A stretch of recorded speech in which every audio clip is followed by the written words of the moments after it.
assisted chin-ups. This is about the 5th time I've tried to film this video.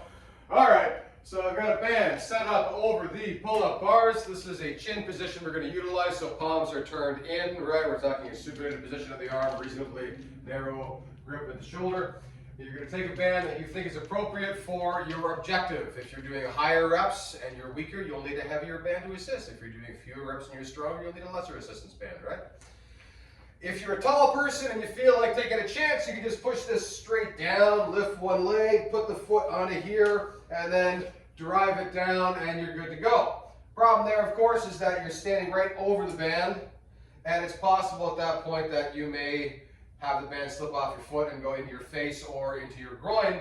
Doesn't feel very nice. So, if you're really tall and you feel comfortable taking that chance, go for it. If not, step onto a bench or a box or a step, doesn't really matter what it is. Take your grip, one foot onto the band, and simply step down, and you rock and roll.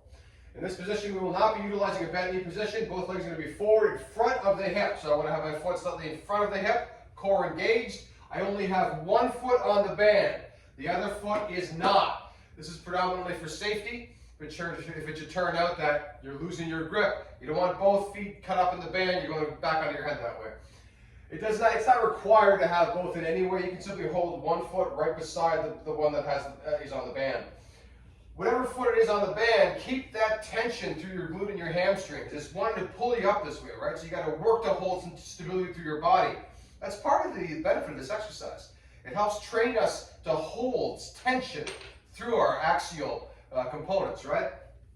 Okay, so from here, I'm going to drop my scapula back and down, pull with my back more than my arms, and drive my chest up toward the bar. Inhale, coming back down. If you're long enough to touch the ground, great. Either way, dead hang. Exhaling up. Chest up, shoulder blades back. One more time. Control coming down. On your last rep, simply step one foot back onto your support. Step off, you're good to go. Key component here to remember, as with for example, a lat pull down, I don't want to be pulling my shoulders forward. I don't want this anterior humeral translation. We have to have the scapula coming down and pulling through that line. So I'm lifting essentially my chest straight up, right? There's no bowing forward. Keep your core tight. Use an appropriate level of assistance for what your objective is. If you're doing a higher rep set and you're not that great at pull-ups, use a heavier level of resistance.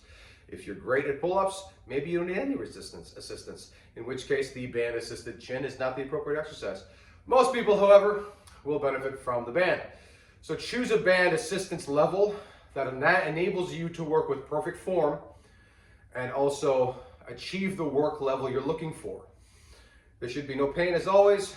That is your band assisted chin-up.